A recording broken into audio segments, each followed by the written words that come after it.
Hi, so today we continue our journey to improve our relationship with money. If financially you are not in a place where you feel you should be, this video is for you. My name is Katherine from About Retirement, and I am a certified financial planner helping you reach your financial potential and happy and successful life. Please like my video, subscribe to my channel and ring that little bell so you are notified every single time a new video is coming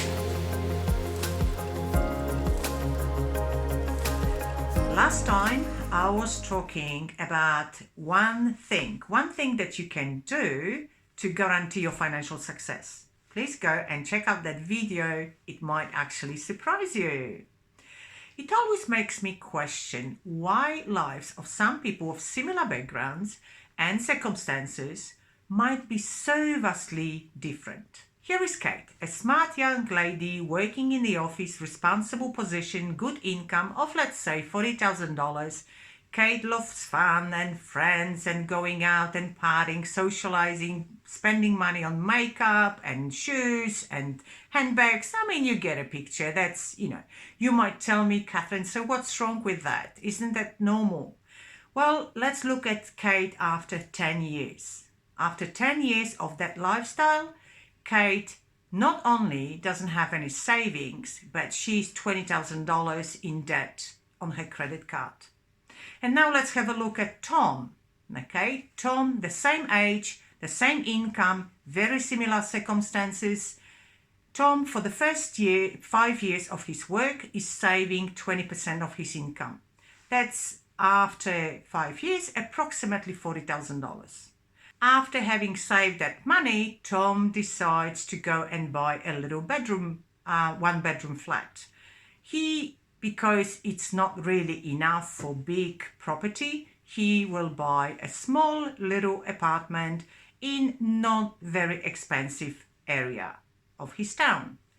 But all his friends are laughing because all of a sudden John moved out from their area, which was a poshy, lovely area. He moved to the dumpster and they just don't want to even visit him. Another 5 years goes by, during which time John was making all extra repayments on his mortgage. But after another 5 years of extra repayments, John decided he has enough equity in that little apartment that he can go and buy a better, bigger apartment in the area where he really wants to live. All his friends all of a sudden now are jealous, thinking how is that possible that John can afford such a place? So let's compare the pair. Okay, after 10 years of work, the same income, the same responsibilities, Kate is $20,000 in debt on her credit card, and John, after just purchased another second property and now has a total equity of over $400,000. Kate really has no chance to catch up with John. So why am I telling you all this story? Because it's not because Kate is dumb and John is smart, or maybe a little, but really the decisions that we make are all based on our upbringing, where we come from, how we were taught about money, and it's all about our emotions. There are a lot of reasons why we behave in a certain way. But most of our behavior is completely unconscious, and unless we stop and analyze our character and why we're behaving in a certain way, we'll continue behaving like little machines, completely unconscious, with no barriers. Those are examples of emotions that impact our money behavior. Fear. We always worry about money. We always worry that we're not going to have enough, that we won't have enough to pay our bills, to retire. We go through anxiety. We go through panics. And God forbid, if we're talking about investments are risky. It's safe to keep money in cash. So that fear drives every single decision of ours, meaning that we are unable to make any good financial decisions. And we have emotional spending. This is irrational emotional spending to make ourselves feel better. Exactly the same like overeating or drinking. And then we can see emotional hoarding, which is exactly the opposite to emotional spending. You might think that the person is financially responsible by not spending any money, but that's a very good example of a person who is unable emotionally to make any decisions. This person is constantly stuck in the area of research, because emotionally is scared that will make a wrong decision, therefore will never make any decisions at all. Some people will justify any decision or any mistake that they make. It might be the economy that is bad, money is evil, or the competition is high.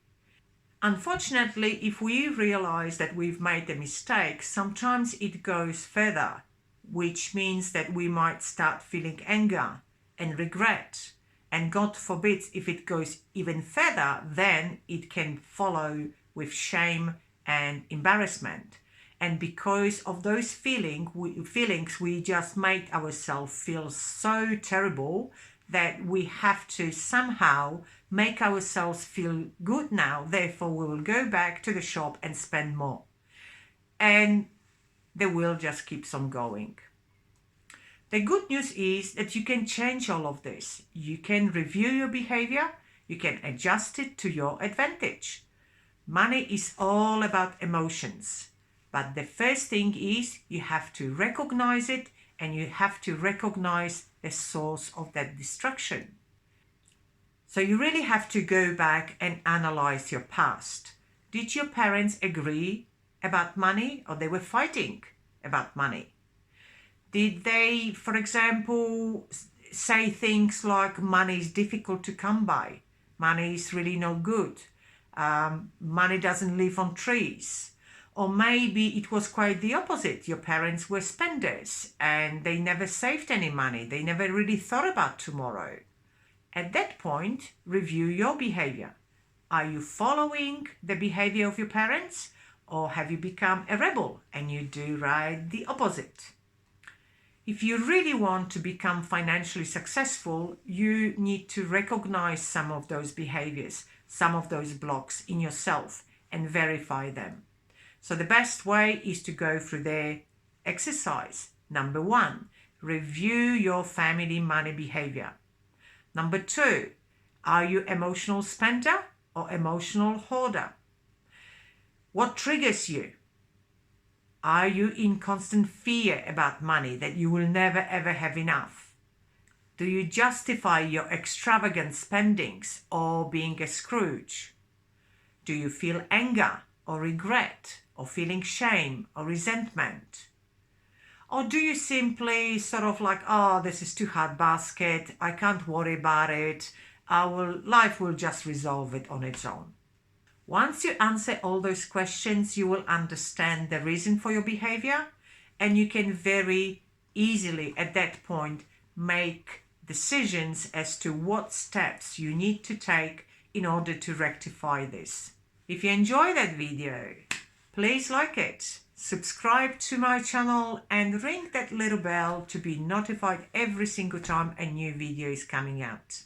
I will be creating more videos about steps you need to take in order to create financial success. Leave comments below. Do you find this video beneficial, interesting, informative? Any surprises? Give me suggestions. What else would you like me to talk about?